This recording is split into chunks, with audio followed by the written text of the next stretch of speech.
Hello, everybody. So I'm going to take you back 35 years ago. I'm in my kindergarten class, and everyone's excited because we're getting ready to go to the fire station on a field trip. Anybody take that field trip when you were in kindergarten, first grade? Okay. So the teachers prepare for weeks for a field trip. They have to make the content of the field trip educationally appropriate. So we learned all sorts of things before we went. Now this is kindergarten, so we learned fire trucks are red, and if you ever catch on fire, stop, drop, and roll. Everybody learn that same thing? Stop, drop, and roll? Has anyone ever caught on fire? Okay, so you caught on fire? You're wearing red, that's probably it.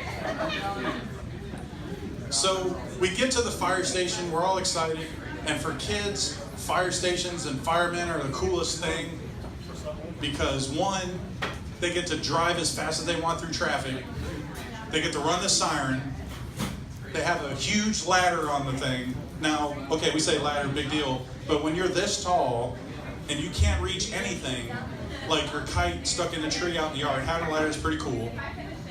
Then they get to slide down cool poles, which mom won't let you climb a tree in the backyard, but firemen get to slide down poles, and they get to play with fire. So for kids, it's awesome. We're all hyped, we've been studying, we get to the fire station, and it's boring as hell. They're not doing anything, they're like mopping, they're washing the truck, it all looks like chores. None of this looks fun at all. And we're there, and there were no fires. Like, in our mind, it's like, hey, if we're at the fire station and the fire bell goes off, we all get to go and help. No, there's no help. It's not take your kid to work day. They sit around all day bored. So we walk around, we take a tour of the whole place, and we finally get to slide down the pole, and that was like kind of cool. Nobody hurt themselves. I don't know if they would let kids slide down a pole now. There's probably too much insurance. So we slide down a pole, everything's fine, and right as we get ready to leave, the magic happens. They give us the fire hat. Now this is not the fire hat, and I'll get into that in a minute. So we get the fire hat, and all my friends have the fire hat on. We are not taking this hat off. We ride it to the bus back to school, we have it on our recess, we ride home on the bus, we're all wearing our hats. I'm in the house, I'm doing my chores. Chores don't seem so bad because I got this cool ass hat on. I'm playing video games, I'm watching He-Man. Everything is awesome. 35 years ago, I did say that. So it's almost time for dinner. Mom says, go to the bathroom, wash your hands, get ready for dinner. So I go in the bathroom and I'm playing fireman myself, putting out fires in the toilet. And I lean over and my hat falls into the toilet and I'm filling my hat full of pee.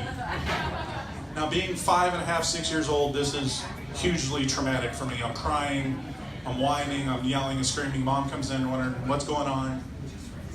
I'm telling her, she's happy that the mess is in the toilet for once. It's not like on the floor or anything. But I am just inconsolable. There's nothing you can do for me. She's trying to explain, look, we'll wash the hat out, it'll be fine. But in my experience, my 5-year-old microbiologist experience, I knew that if pee touched something, it had to be destroyed. Now, I wasn't thinking about all the times that I peed my pants and mom just washed them, or all the times I peed the bed. Like, I wasn't getting a new bed every week. No, we just wash the stuff and move on. But in my mind, pee in my thing must be taken outside of the city limits, burned. The ashes had to be sprinkled with the blood of a virgin penguin. There had to be something going on. Maybe I'm confusing Sunday school with science, but my mind, it's gone. Like, once it crosses the plane of the toilet, no, there's never coming back. Mom can't help. I cry all night. I go to school the next day. All my friends have their fireman hat on. I'm the only one who doesn't have mine. It's miserable.